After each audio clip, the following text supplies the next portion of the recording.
787 crashed shortly after takeoff from Ahmedabad, killing 260 people. Fuel switches have become a focus of investigators after a preliminary inquiry found that fuel to the engines was cut off moments after the plane left ground. Now, recapping on your top story, South Africa's President Cyril Ramaphosa is hosting the DRC President Felix Tshisekedi for a working visit at the President's official residence in Pretoria. Channel Africa News, I'm Onele Tsinzi. SABC News. The African Perspective. And coming up in your sports news, Asawa CAF introduces a new financial initiative for teams participating in the preliminary stages of the CAF Champions League and will outline the economic benefits of the Soweto Marathon. Details at 4:30.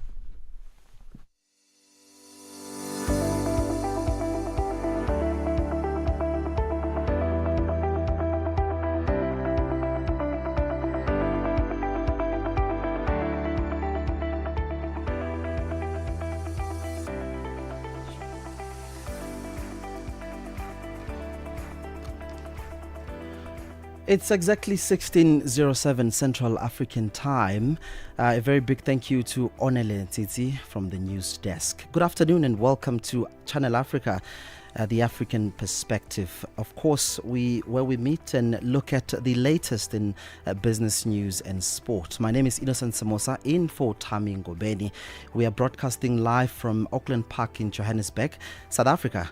We're of course on DSTV Audio Bouquet Channel 802, on OpenView on Channel 628, and you can live stream us on www.channelafrica.co.za, as well as the DSTV Plus app available on the Google and Apple Play Store. Join the conversation by finding us on X. We're at Channel Africa #1, on Facebook at Channel Africa, and of course on Instagram at Channel Africa 1. You can also subscribe to our YouTube channel. It's at Channel Africa 1.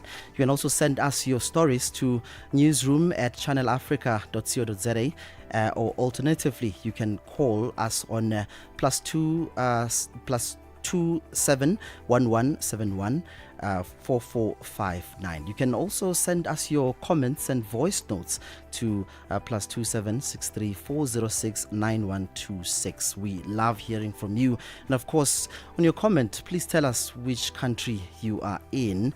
If you missed any of our interviews, you can find us on www.channelafrica.co.za. Click on programming, look for Africa in Business, and you can able to get the podcast there, whatever you have missed. Of course, behind the scenes, the producer is Mabu Buluka, and technical producer Ntato Lutuli, and of course social media talent Butelezi and Sfiso Hlope. All coming up on the show. We're of course taking it to Cape Town, where we know that the Department of Agriculture is hosting a 2-day G20 Agricultural Working Group on Food Security Task Force under the theme of data-driven approaches on addressing food security and promoting inclusive agricultural investment and of course market access. This is because there's a finding of an 80% of households in South Africa that are reported to be, having sufficient food access, while 21% still face severe food insecurity, highlighting, of course, the urgent need for a targeted intervention. But we do know that also there was a panel discussion in that meeting where it was, of course, around food justice, and of course we'll be joined by Refile Jwala, who is from Rosa Luxemburg, who will be talking to us about legislation and policy. That's what's coming up on the show. We are on OpenView's Audio Bouquet, Channel 628. Africa in Business on Channel Africa. All right, on to this story now. Coca-Cola Beverages South Africa is undergoing a restructuring process that could see over 680 job cuts. In a document seen by the SABC News, the company cited financial constraints as the primary reason for this decision and has committed to supporting affected employees with a quote-unquote generous separation package. As part of the plan, the beverage giant intends to close its plant in both Bloemfontein and East London. However, the Food and Allied Workers Union, FAHU, has vowed to challenge the looming retrenchments, accusing the employer of going behind its back in an attempt to negotiate directly with the worker. Diabo Sito reports. FAO has confirmed receiving a notice of intention from Coca-Cola Beverages South Africa to retrench over 600 workers. The union's Deputy General Secretary, Edwin Mabua, says the notice was coupled with an application to the CCMA for the facilitation of Section 189 process. He says FAO is disappointed with how the company is handling the retrenchments. Before we can even have our first meeting with the CCMA, the company is going behind our backs and consulting with the employees individually or otherwise, to an extent that they are telling you that the first phase is completed and the second phase. According to the union, there's no first and second phase. The company served us with a notice which was coupled with an application to the CCMA for the facilitation of the process, which is commencing on the 19th of September, 2025, this Friday. According to documents seen by SABC News, the company is proposing to offer voluntary severance packages to affected employees, saying it is an alternative to forced separation. Section 189 is a legal process. So whatever the company is doing now is illegal, becomes illegal, because Section 189 says you consult with the union, which is in majority in the establishment. It does not give you leeway to consult with individual workers. Mabua questions the reasons that the company is retrenching 600 workers, as it does not plead poverty, but mainly to realign the business. The majority of those affected are cleaners, which the company says is not its core business. We're going to try and save as much workers as we can. Remember, cleaning is a service that you still need to provide when you are producing food. So number one will be to try and speak to the company to move those workers to a cleaning service on a Section 197 process, not on a retrenchment process.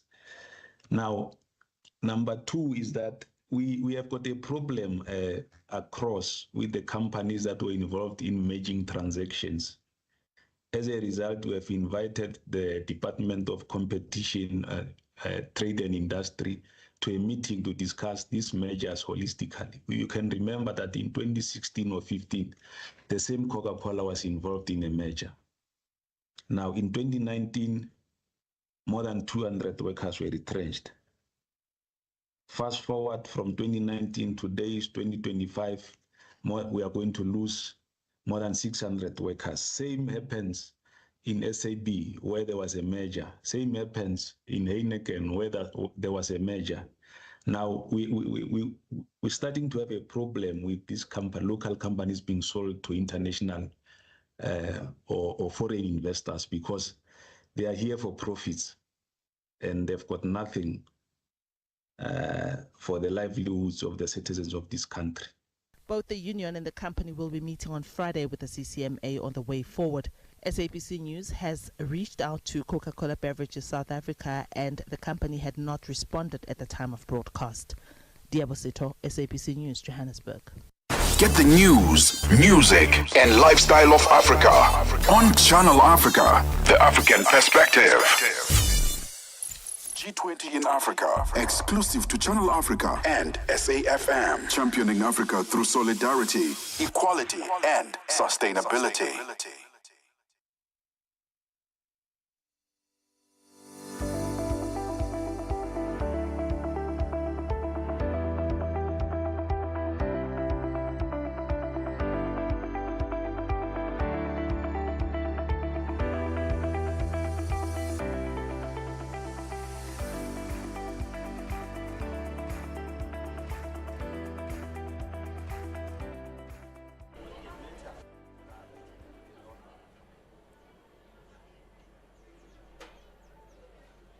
G20 in Africa, exclusive to Channel Africa and SAFM, championing Africa through solidarity, equality, and sustainability.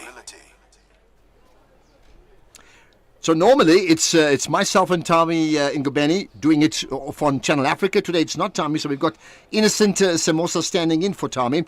But the issues remain critical. And today it's about food security. So food security is set to be a huge focus at the G20 Agriculture Working Group meetings that take place from today to the 19th of September. And the working group itself was established in 2011 to address food price volatility. Yeah, a very good afternoon to you, Ashraf. Indeed, yesterday, Rosa Luxembourg, Stintuf, Southern Africa, and Institute for Economic Justice (IEJ) hosted a panel discussion looking at how food security and climate shocks intensify the possibility of using buffer stocks as a critical tool for ensuring a resilience and justice in food systems. Ashraf. Yeah, very, very important. I'll tell you what, let's just talk about that. This panel discussion then is part of this Group of 20 G20 dialogue series on food justice. So let's dig deeper.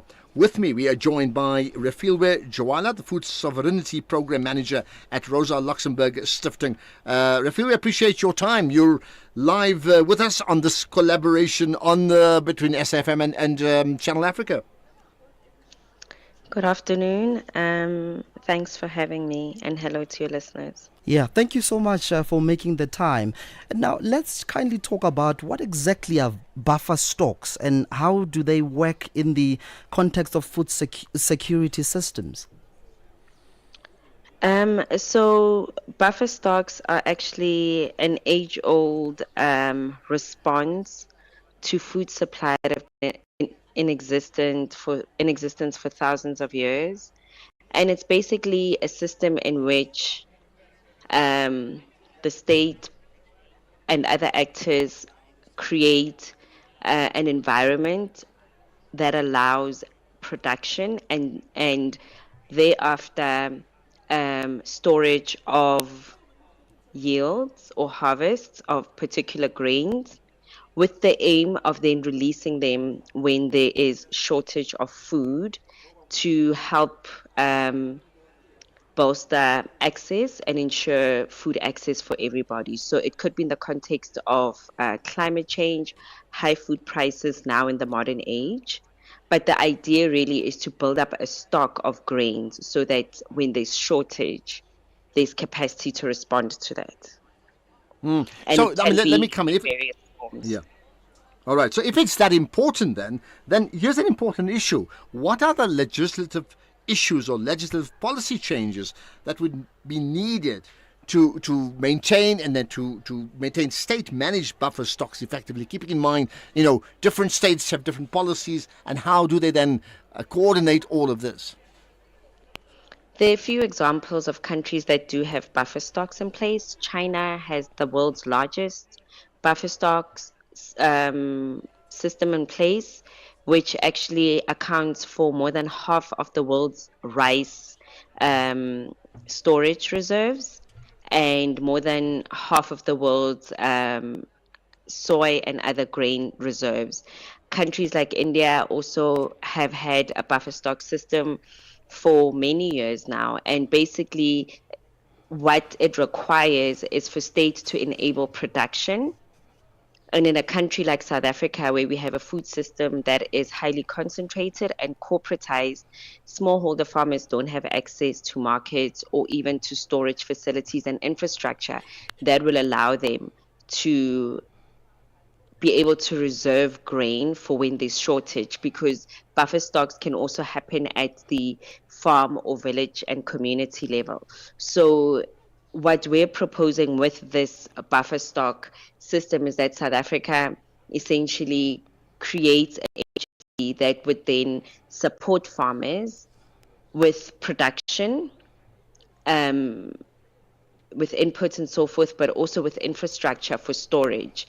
Other African countries also have this in place. In Ghana, they've got a national buffer stock system where the state not only provides farmers with inputs, but also buys back the grain from smallholder farmers with a 15% margin over and above the market price, so that farmers also have fair incomes. Yeah, Refile, let's then talk about ensuring equitable access. We do know that South Africa is hosting the G20. In your view, how can G20 countries collaborate on policies relating to buffer stocks to really prevent market distortions? So, under the South African presidency of the G20, we have the Food Security Task Force, which is basically a space where member countries and invited countries have been able to come together to think through the issue of hunger and food insecurity. And the idea of buffer stocks, of course, is not something that's embraced by all countries. So negotiations are underway, but we're proposing that even under WTO rules, that countries that don't have buffer stock systems in place, like South Africa, are allowed to do so, which actually WTO doesn't prohibit, but then it regulates how the release of grains happen and issues around pricing. So in G20, I think through the G20 negotiations around opening up that debate would be important. Is highly spirited to try and... Sorry, could you repeat that? All right. So Refilio, we also wanted to find out, because we just came back from the pandemic, how might global disruptions like, geopolitical instability, supply chain stocks affect food security? And in your view, I'm keen to know, how could buffer stocks really mitigate those risks? So at the back of the pandemic and the war in Ukraine, we saw energy and fertilizer prices skyrocketing in South Africa. They peaked at 88% price increases, obviously making it more expensive for farmers, right? And all of that was passed through onto the consumer. And then we saw the price hikes that we witnessed and that much of the world also experienced. So with buffer stocks, what we're proposing is that there's a reserve for grain that is created so that when prices spike, then the state could release a staple crop like maize, for instance, can release that grain into the market to help bring prices down and stabilize those prices, so that when there are shocks, the rate of increase is mitigated by the release of grain. And when prices are low, government can then step in and purchase grain from farmers at the low prices and store it for when there are shocks, whether climate induced or from external economic and other factors. So the idea is for the state to buy low, to buy when prices are low and release when prices are high, so that the effect on consumers, is reduced. And in that sense, it creates a buffer for consumers in order to access food, particularly staple foods like maize meal and bread. Okay, finally, there are clearly, more important, broader goals around food justice and equity, and as it applies to some of the most vulnerable nations in the world, and many of them reside on the African continent. So, in terms of where we are, therefore, these buffer stock initiatives that we refer to, how do you ensure that they are actually aligned to those goals? Well, in the brief, we also draw attention to issues around risk and governance requirements. And also, what we are proposing is a phased approach. So for government to establish a buffer stock for a staple crop like maize, which only has a small market because not a lot of people around the world or countries rely on maize for their staple crop, and over time introduce wheat and other more climate resilient crops like sorghum and millet. So in that sense, it would be aligning to food security goals by ensuring that even the poorest households have access to food and can purchase food at more reasonable prices. And in that sense, also regulating prices, which in the case of South Africa, as I mentioned, given that our food system is so highly corporatized, it's the market that determines the price of food. So it's the supermarkets at retail level and the processors that are putting up their margins to ensure profits, but there aren't any mechanisms in in place at the moment to ensure that the state has some level of regulatory measures to control pricing at that level. So a buffer stock system would enable the state to do so, because it would also be able to participate as a market actor and be able to release grain and participate in the market directly. Well, point made. Markets that would determine the price.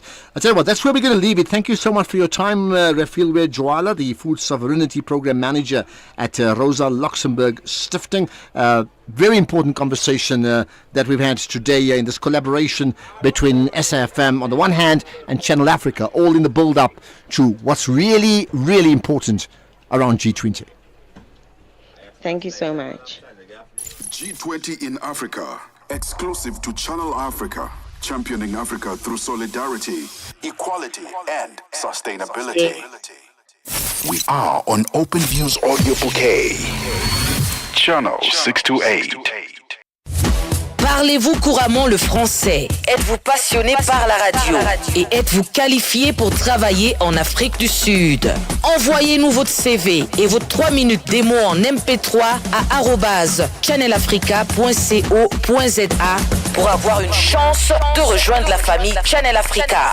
Si vous n'avez pas de réponse après 14 jours, cela signifie que vous n'avez pas été retenu. Channel Africa, la perspective africaine. Africa in Business on Channel Africa.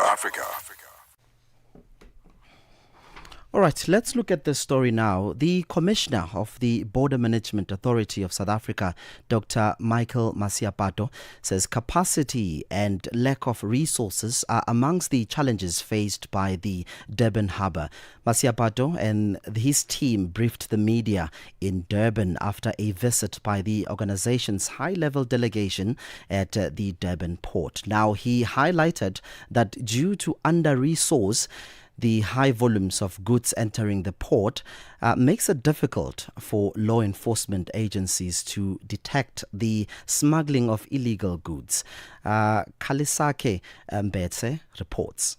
The Durban harbour is one of the biggest in the sub-Saharan, recording almost 4,500 vessels entering annually. Recently, police discovered narcotics worth hundreds of millions. About a year ago, cocaine worth over 70 million rand was found in a container from Brazil. Irrespective of the hard work to prevent these illicit goods to enter into the country, authorities say the port is lacking in resources.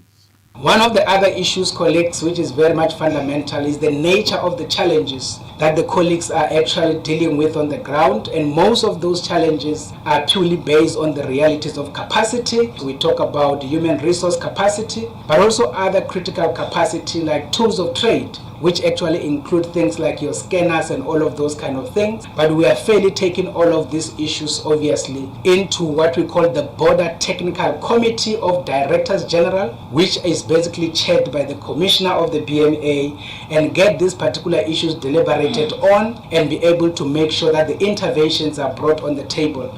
Masiapato says advancement in the port technology is also fundamental.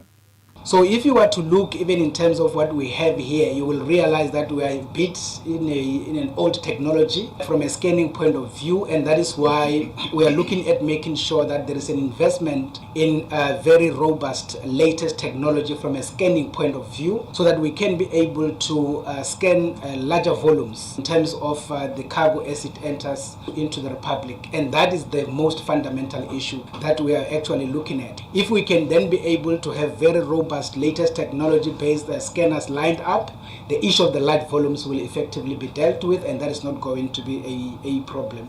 Illicit goods from countries like Brazil affect economic growth. Masiapato says they need to deal with it effectively.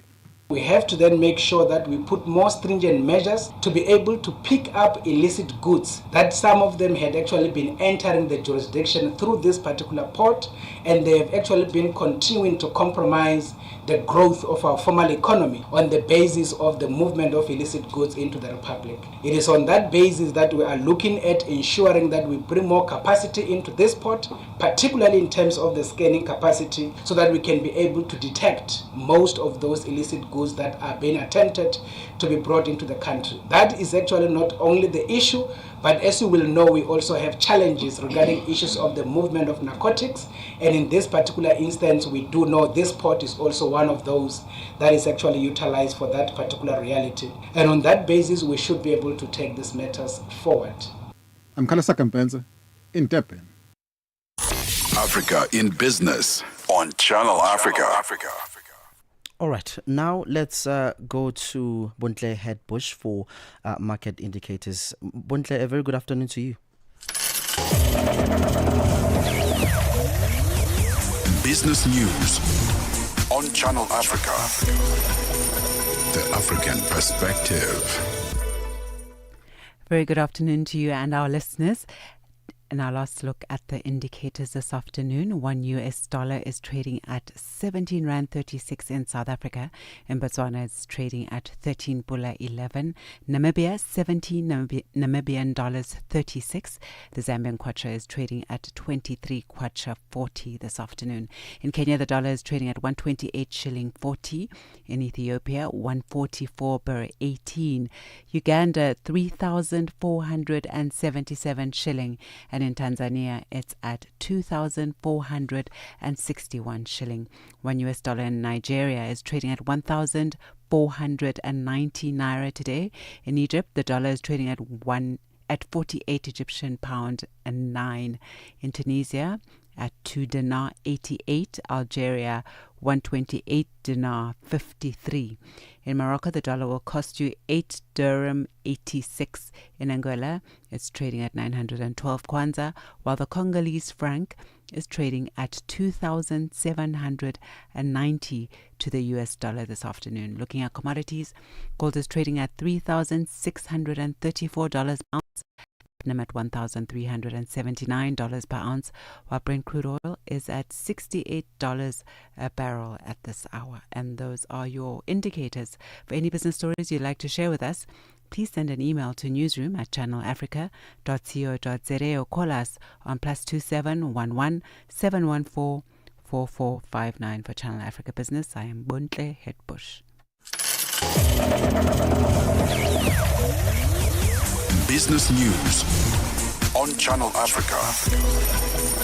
The African perspective.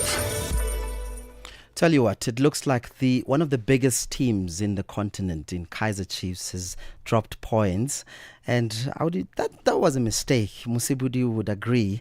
Let's go to sports with Musibudi Makura. Sports on Channel Africa. The African perspective.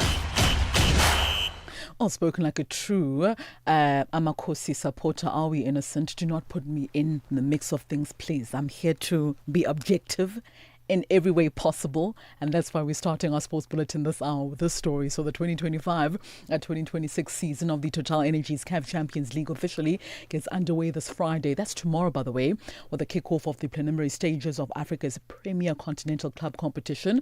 To further support clubs across the continent, CAF has now introduced a new financial initiative. So teams eliminated in the first two preliminary rounds will each receive $100,000. This to assist in covering logistical expenses.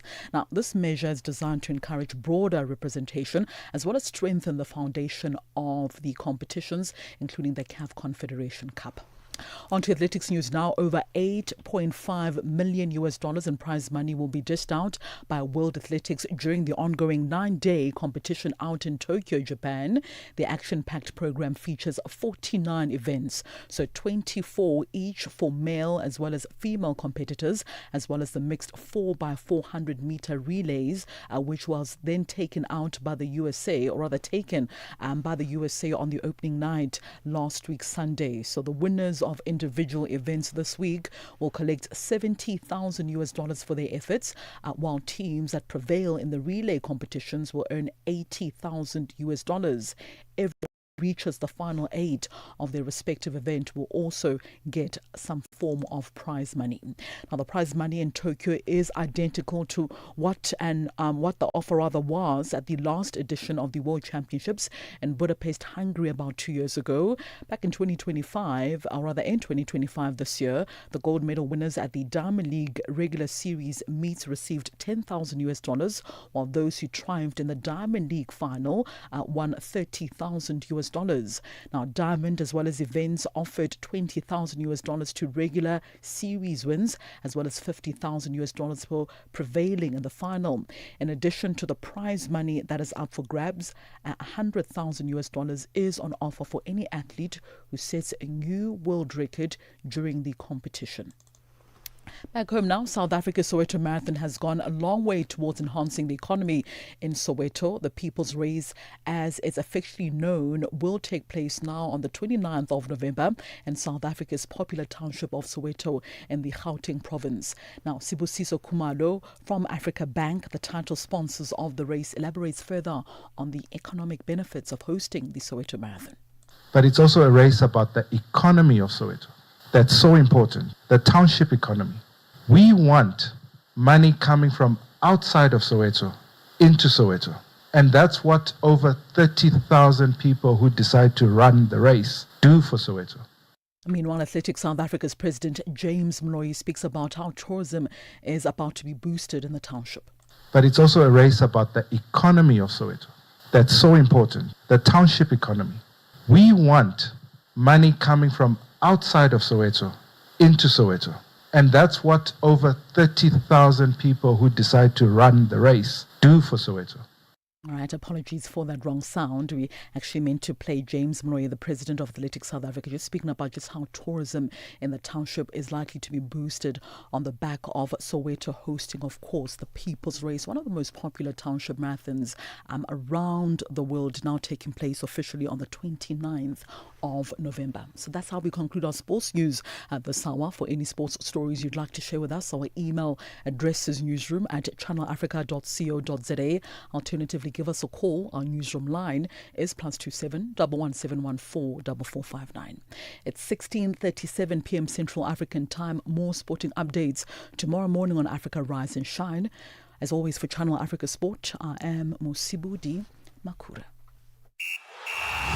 Sports on Channel Africa. The African Perspective. Get Channel Africa on DSTV Audio Bouquet. Channel 802. Africa in Business on Channel Africa. All right, let's now go to Zimbabwe. We are hearing that the country's government has approved the privatization of electricity production and sale to curb shortages and blackouts. This was announced Tuesday evening in a post-cabinet briefing in the capital, amidst an outcry over power shortages a year after completion of construction of the Hangwe Thermal Station, while the private sector in Zimbabwe was allowed to produce off-grid electricity. Some time ago, they were not allowed to sell to individuals, but only to government, who would later give them a tax bracket. Now, for more on this, we are here. Let's get the report from our correspondent in Harare, Zimbabwe, John Kasim. The Zimbabwean government has announced that private electricity producers can now do so to help ease the power shortage that has affected the country. The shortage persists despite the recent upgrading of the Hwange Thermal Power Station by the Chinese. While speaking during the post-cabinet media briefing on Tuesday night, Minister of Media and Information Dr. Jen Van Muswere said private players are welcome. According to Muswere, the Zimbabwe Electricity Transmission and Distribution Company will partner with banking institutions for the electrification of communities. The banks will then recoup their costs through ZETDC's billing system. Under the advanced net metering strategy, the private sector will provide electricity to off-grid suburbs utilizing solar, with a backbone of infrastructure expansion component that will ensure connection to the national grid in the long term. The model will facilitate expansion of electricity access to underserved areas and contribute to the goal of universal electricity access by 2030. Here is what Minister Mswere said on Tuesday night. The electricity sector requires significant investments for power grid upgrades, expansion and modernization, and the financing had been done mainly by the government of Zimbabwe. As such, the opening up of the electricity supply industry to the private sector by the need for huge investment, as well as improved efficiency and the integration of renewable energy sources. The private sector involvement will improve services, reduce costs to government, and assist in the integration of renewable energy sources. The participation will also facilitate rapid infrastructure development, improve revenue collection, and enhance operational efficiency. A few years ago, the Zimbabwean government approved the production of electricity through solar by private players. While they were not allowed to sell to individuals, they were asked to offset their excess power to the national grid. Payment was promised to be done by the ZETDC through various means. This led to private players to take a backseat, as that model was not seen as viable then. However, the consistent power cuts have caused the cabinet to make a U-turn and allow private players to get involved. Meanwhile, the announcement by Mswere also stipulates that investors coming from abroad can also take part, provided they are registered in the country. Owing to climate change, Zimbabwe has not been able to produce enough power at Lake Kariba, thereby putting the thermal power stations under pressure. Zimbabwe requires more than 2,000 megawatt of power every day, yet is only producing less than 1,000 megawatt. Following approval by Cabinet for the active participation of the private sector, progress is expected to gather pace given the existence of enabling laws and regulations. In this regard, the Electricity Act allows for the licensing of secondary electricity distributors. The Zimbabwe Energy Regulatory Authority Act empowers ZERA to license secondary distributors and retailers, while the Zimbabwe Investment and Development Agency Act facilitates investor participation under terms that favor national interest. John Kasim in Harare, Zimbabwe for Channel Africa News. We are on Open Views Audio Bouquet. Channel 628. Africa in Business on Channel Africa. Now, an investment and distributing platform in premium beverages and food, Fine Wine Fellow FWF, has agreed to acquire South Africa's distributors and retailers of fine wines and spirits, Norman Goodfellows, NGF. However, the transactions are still subject to approval by the Competition Commission of South Africa. Now, with Fine Wine Fellows existing footprint in Nigeria, Senegal, the Ivory Coast, Togo and Cameroon, the deal provides Norman Goodfellows with immediate access to tasted markets and infrastructure, and with position the NGF as one of the few South African liquor groups with a credible Pan-African growth strategy. Now, for more on this, let's talk to Jason McAvoy, who is, of course, CEO of Norman Goodfellows. Jason, thank you so much for your time. Good afternoon and welcome to Channel Africa. Afternoon. Thank you for having me. All right. So talk to us then about the, or should I say, maybe let me begin by asking you, take us through the terms of acquisition of Norman Goodfellows by Fine Wine Fellows. And will the leadership restructure changes under the new ownership? Yes, and the Norman Goodfellows has been going for 49 years and has been predominantly owned by the Kramer family, Charles and Solly Kramer.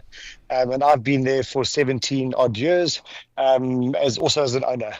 The changes that Solly and Charles have exited, Solly is 71 years this year, and Fine Wine Fellows is coming in their place. I remain invested with my shares and I remain CEO.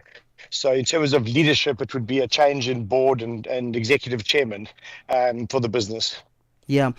And part of this conversation, of course, comes at the back of the issues around trade and tariffs. And the president said that it's time for us to trade together in the continent. Now, let's talk about the acquisition as part of, you are saying it's part of your strategy to expand into the rest of the continent.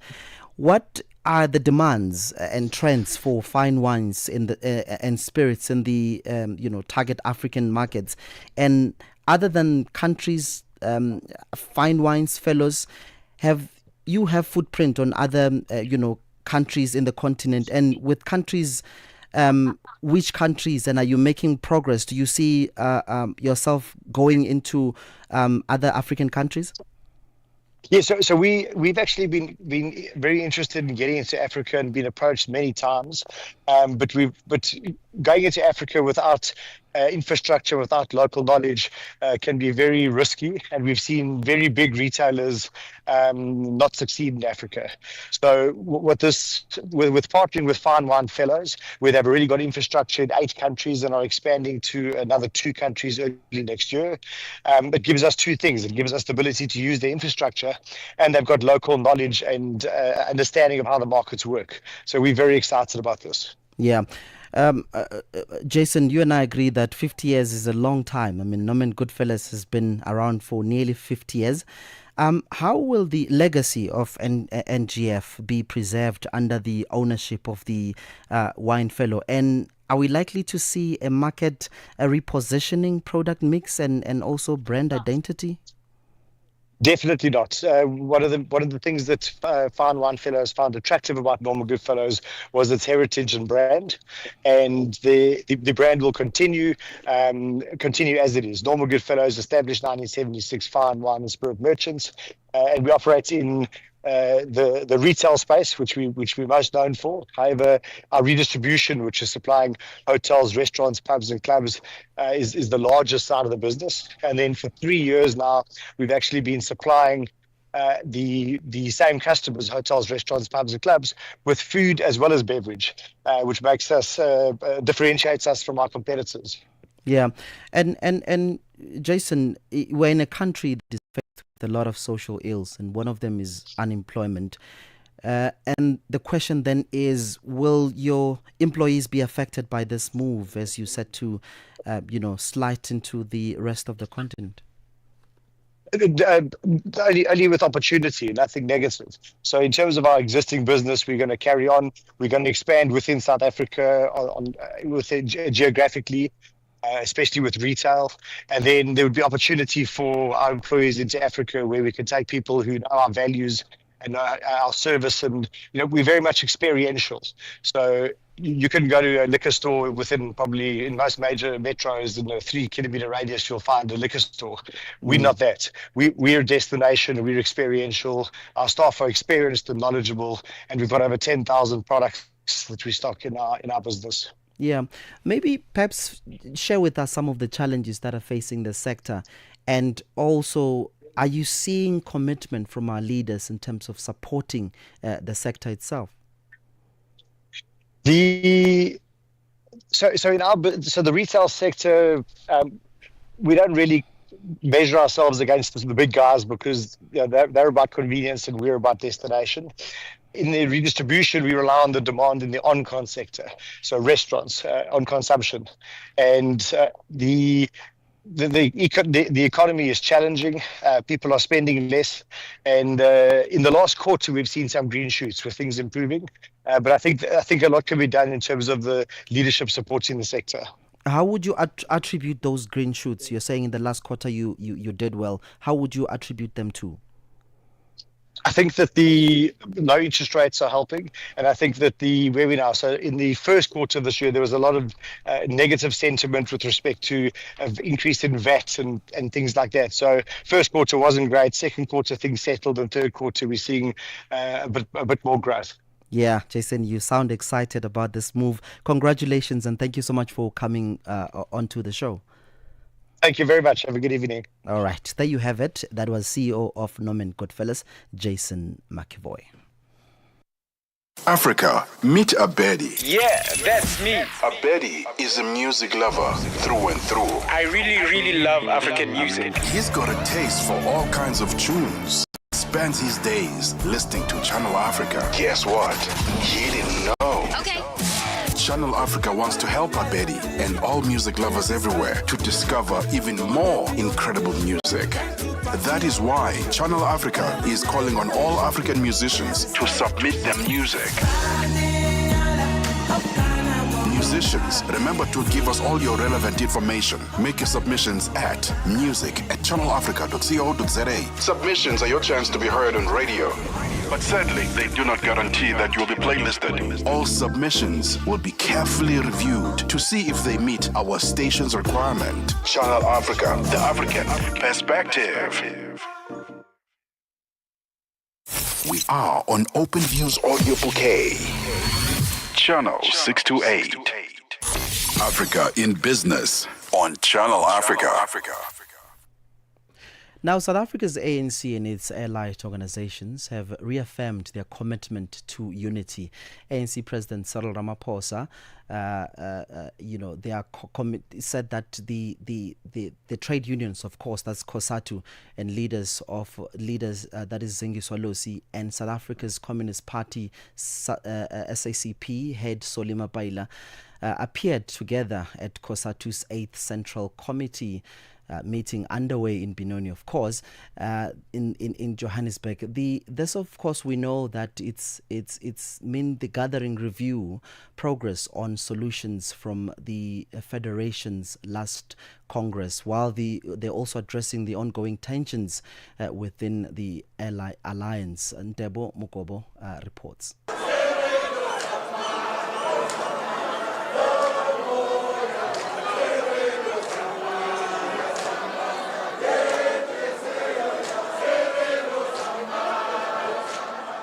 The tripartite alliance seems on the brink of collapse. Although still part of the pact, the SACP has vowed to go it alone in the next elections. At the heart of the decision is what it calls the ANC's failure over decades to reconfigure the alliance. While there is no turning back for the SACP, alliance leaders are working flat out to avoid a possible split in the pact. COSATU President Zingiswa Losi says the two alliance partners must sort out their differences and stop dividing the federation. Comrades, we love the ANC of Oliver Tambo and Nelson Mandela. We love the SACP of Joe Slovo and Chris. We need our alliance partners to resolve their challenges and to engage the federation on these. We need both the ANC and the SACP to appreciate the unity of the federation. And we're making this appeal to our alliance political partners. The ANC and the SACP, do not divide workers. Do not divide COSATU. Although the ANC stands accused of refusing to reconfigure the alliance, its president Cyril Ramaphosa cannot imagine the collapse of the pact. The ANC remains committed to the strategic alliance that we have. The ANC remains committed to the objectives of the National Democratic Revolution. And in the end, we are irrevocably committed to strengthening the alliance. Now, as president of the ANC, I've always been clear that breaking this alliance or weakening this alliance is not in the best interest of all of us. And we need to deal with the challenges that we have had, yes, reconfiguration, how people and the alliance partners are respected. After delivering his message to the COSATU Central Committee, ANC President Cyril Ramaphosa quickly left out for another engagement, and it was the turn for the Communist Party to respond. SACP General Secretary Solima Paila bemoaned the state of the alliance. The last alliance summit was in 2015, 10 years ago. So, Comrade Makura asked the president, where does he take the mandate from if he can't take the mandate from his allies? If we can't meet for 10 years? We have raised these questions in the bilaterals. They are meaningless. They mean nothing. That is why the SACP has now said, if you can meet properly with your allies, where do you take the mandate? But we must say we appreciate the commitment from the president to the alliance. We equally appreciate the commitment by the ANC and NEC to the concept of dual membership.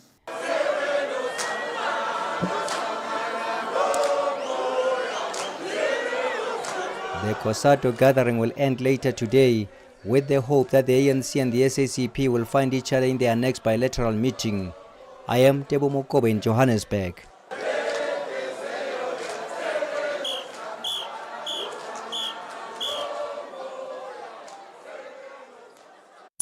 Africa in Business on Channel Africa. The United States was very vocal at the beginning of South Africa's G20 presidency, and this is largely due to strained relations with South Africa at the time, that they were not really keen on participating. Where do they stand right now? The US is planning to take over the presidency of the G20 next year, and our understanding from them is that they intend to continue to do so, and therefore it is quite difficult then to be in a situation where you are not attending deputies' meetings or discussions during our presidency and then to take over the presidency next year. From a finance track perspective, there has been engagement. We've been working on a communique last week and this week here in Zimbabwe. What's important about that is that it's a consensus document. And so all the members in the room have to agree to the language that is used there. And our US colleagues have been part of those discussions and negotiations. Bringing the African markets into your home. Channel Africa, the African perspective. Africa in Business on Channel Africa. Indeed, that brings us to exactly 16:56 Central African time. You're listening to African Business on Channel Africa, the African perspective. It does look like the things are brewing between the SACP and COSATU and the African National Congress.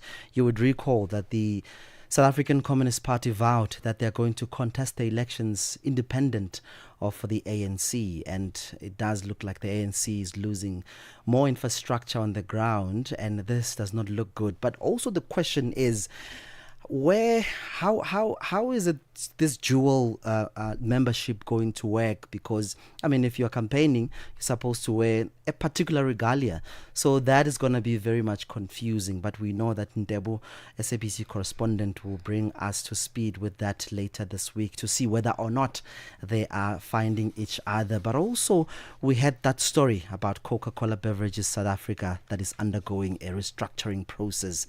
And that is not looking good at all, given the challenge of unemployment in the country. We are hearing that around 680 jobs are on the line. Of course, this is not out, but the SABC saw a document that the company cited financial constraints as a primary reason for this decision, and has committed to supporting affected employees with what they call generous separation package. But the unions are up and in arms. They're saying that the employer cannot talk to the worker without their consent. So that one also going to keep a close eye. It's going to be interesting to see how it plays out, given the challenges of unemployment that we're currently facing in the country. All right. Somebody just walked in the studio, my colleague Joel. She's, of course, bringing you Vite Afrique. Joel, a very good afternoon to you. What can we expect on the show? Good afternoon, Innocent. Bonjour à tous les auditeurs de Channel Africa. Sur Vue d'Afrique, tout à l'heure, il sera question du Togo, l'ancienne ministre des Armées devenue critique du pouvoir interpellée par les agents de sécurité. Nous parlerons également du Tchad, où 2 opposants accusés sont déchus de leur nationalité par les autorités, mais aussi de ONU Femmes qui alertent sur un recul mondial de l'égalité entre les sexes. C'est tout à l'heure sur Vue d'Afrique. Merci de rester connecté. Merci, Innocent.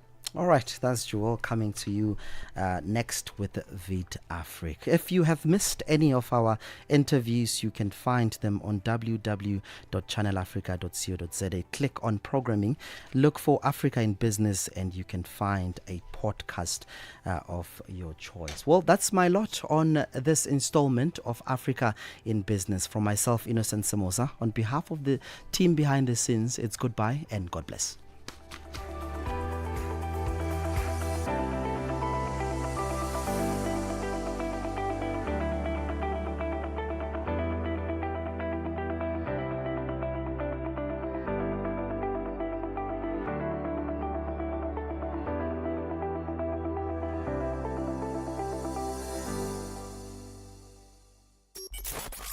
d'Afrique, un magazine des actualités en français sur Channel Africa. Rendez-vous du lundi au vendredi avec Joël Mouteba sur Channel Africa de 15h à 16h, temps universel. Channel Africa, la perspective africaine.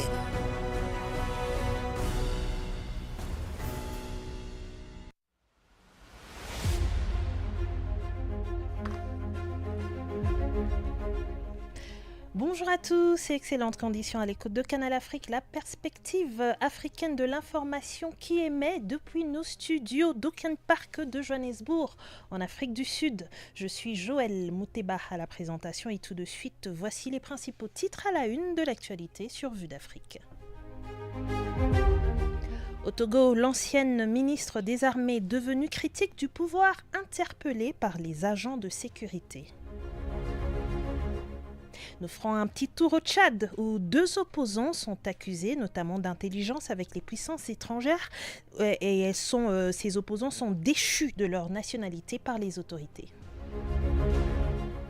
Mais aussi pour les grands titres de ce soir, ONU Femmes alerte sur un recul mondial de l'égalité entre les sexes. Voilà donc pour les grands titres dont les détails vous seront donnés dans la partie magazine après le bulletin d'information de Joël Kabongo. Bonjour Kabongo. Bonjour Joël. SABC, actualité. La perspective africaine. Madame, Monsieur, bonjour. Bienvenue à cette nouvelle édition qui s'ouvre au Togo. L'ancienne ministre des Armées, Marguerite Nat-Gadé, a été interpellée mercredi par le service de sécurité à son domicile à Lomé, la capitale. L'ancienne ministre a été emmenée à la direction centrale de police judiciaire où elle doit être entendue. Démise de ses fonctions en 2022, cette dernière s'est fait connaître par ses prises de position sur les réseaux sociaux, vidéos et publications dans lesquelles elle appelle à un changement à la tête de l'État. Depuis, elle a rejoint le mouvement du 6 juin pour réclamer la démission de Faure Gnassingbé, dont elle a par ailleurs été la belle-sœur. Aucune déclaration officielle n'a été faite par les autorités, mais une source policière a indiqué qu'elle a été arrêtée pour incitation à la rébellion. Ancienne dirigeante de la banque togolaise Commerce et Industrie, Marguerite Gnakadé a été la première femme à diriger les armées en 2020. Et au Tchad, la présidence tchadienne a décidé de déchoir de leur nationalité 2 militants accusés d'activités jugées incompatibles avec la citoyenneté. Le gouvernement les accuse par ailleurs d'intelligence avec les puissances étrangères. Sharfadine Galmaye Saleh et Guebla Makaïla, connus pour leur critique envers le régime, voient leur statut de citoyen remis en cause alors qu'ils vivent en France. Promoteur de la page Tchad One, Sharfadine Galmaye Saleh publie régulièrement des articles critiques vis-à-vis du régime au pouvoir et de son côté, Nguebla Makaïla, activiste et défenseur des droits de l'homme, avait regagné le pays en 2021 et a occupé le poste de conseiller chargé des droits de l'homme à la présidence avant d'être relevé de ses fonctions en 2023. En République démocratique du Congo, démarrage ce jeudi 18 septembre des travaux de la commission spéciale temporaire établie pour examiner la pétition jugée recevable lancée par les députés nationaux contre les bureaux de l'Assemblée nationale. La commission a 3 jours pour établir les conclusions dont le rapport sera présenté à la Chambre basse du Parlement. Un document qui vise surtout le président de la Chambre basse, Vital Kamerhe, allié historique du chef de l'État Tshisekedi. Ce dernier était d'ailleurs absent de cette plénière et avait laissé sa place au perchoir à son premier vice-président Jean-Claude Tshilumbaï, l'un des 2 seuls responsables à ne pas être inquiétés par cette pétition. Lors de débats, plusieurs députés qu'ils soient du pouvoir et de l'opposition, se sont interrogés sur la pertinence de cette démarche. Certains ont souligné que l'urgence, c'est l'Est du pays.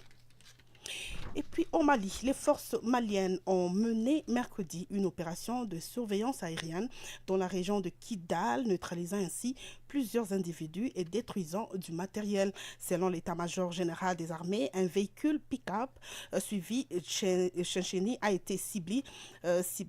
Puis, un groupe de personnes rassemblées sous une tente a également été neutralisé avec des destructions de motos.